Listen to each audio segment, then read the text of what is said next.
That probably wasn't good. Oh! Did it again.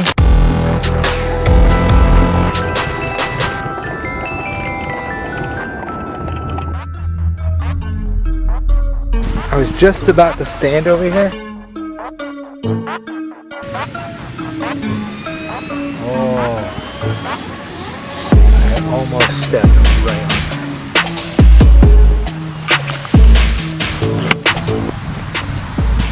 Well, about 3 weeks ago, my GoPro decided to die.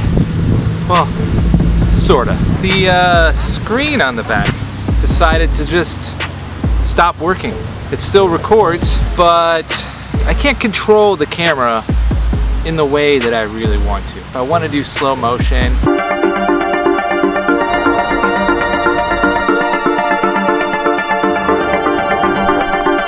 obviously that's problematic.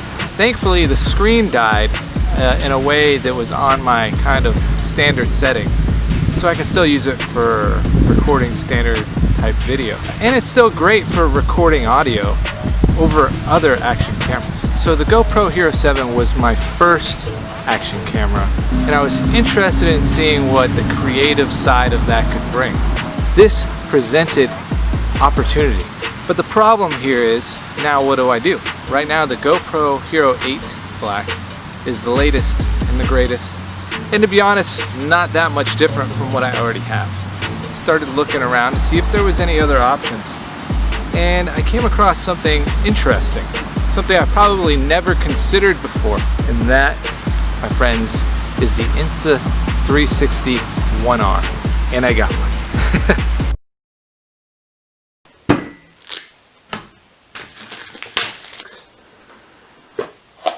Set that there for now. 360 camera. And here, I mean, how incredible is that? Charger, rugged lens cover case. Actually quite a bit bigger than the GoPro. You can almost fit the entire thing in the camera. Right in there. A little bit of space right in between the battery and the computer and lens. Right in here. It's definitely bigger. Screen on the back of the GoPro is bigger. When you're transporting it, keep it protected. It clips in when you go to push it in, but it's not like a pressure grip. So the coolest thing about this camera is that it's modular. As you can see, it's got a couple of different components. You have the camera, you have basically your computer system here, and you have your battery. All of these things actually come apart, and this is just like a compression.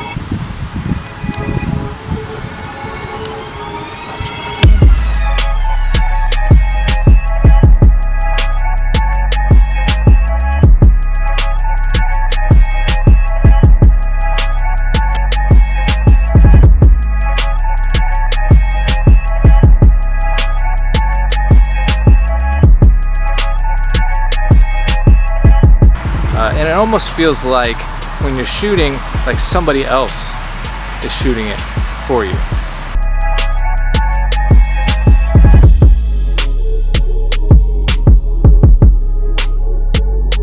Let me explain. So you can actually control which way the 360 camera is facing in post. Using your phone, just like I'm kind of doing now, right? I can do that with my phone in post. Because the 360 camera is shooting in all directions, you don't miss anything, right? You don't have to think about which way the camera is pointing.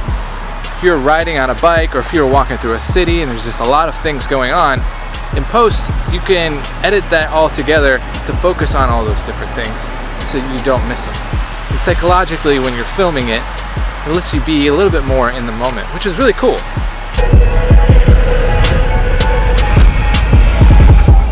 Whew. That was fun. Oh, man.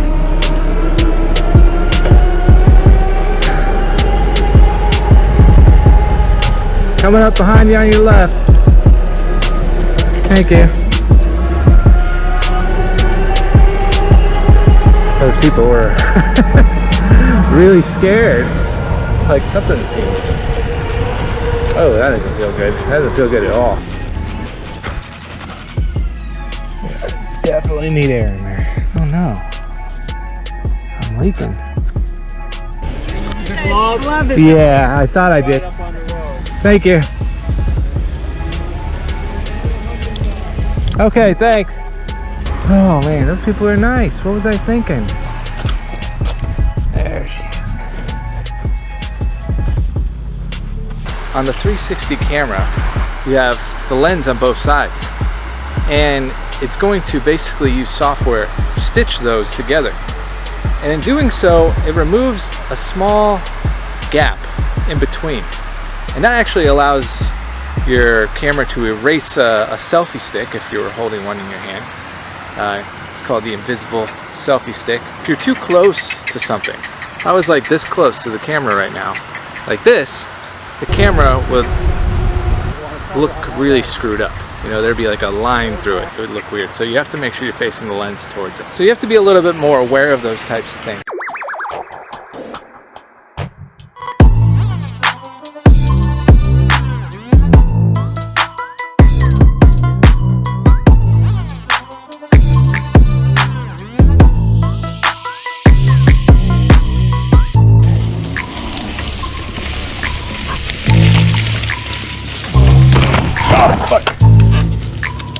That probably wasn't good. Oh! Did it again. Oh my God. I'm done coming through here for a while.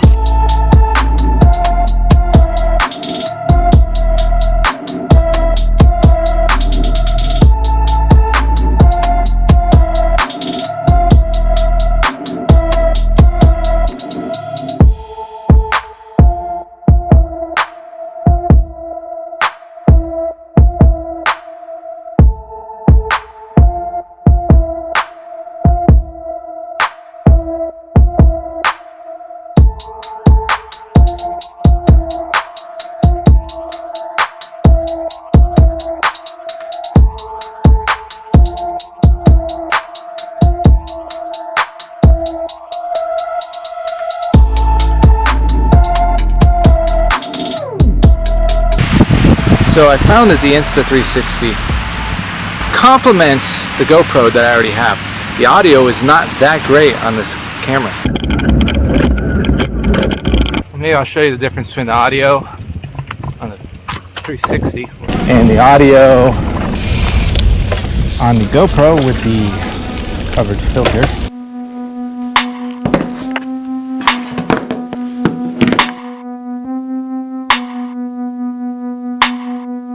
All 360 cameras require 360 editing software. It doesn't matter if it's Insta360 or some other camera software, but the main difference here is that the Insta360 ONE R kind of poses as an action camera. And it does do action camera things, but its backbone is 360 software. 360 cameras make .insv files. Standard editing software doesn't process those files. That means that you can't just simply drag and drop these files directly into your editing software. Unlike GoPros, GoPros make .mp4 files which you can just drag and drop into your editing software. Going back to workflow, there's an issue, and that is that you have to actually pre-render the footage. So GoPro, you can just drag and drop to the PC and edit them directly, or you can use your phone if you have the newer versions of the GoPros, and then you can upload them to social media. Insta360 also does those two things. You can transfer them to your phone via Bluetooth, render them, and then put them out on social media. And then you can also use your SD card to put them onto your PC in a .mp4 format, but with the 4K mod only, with no stabilization and no 360 footage. That's kind of the purpose, right? It's a 360 camera.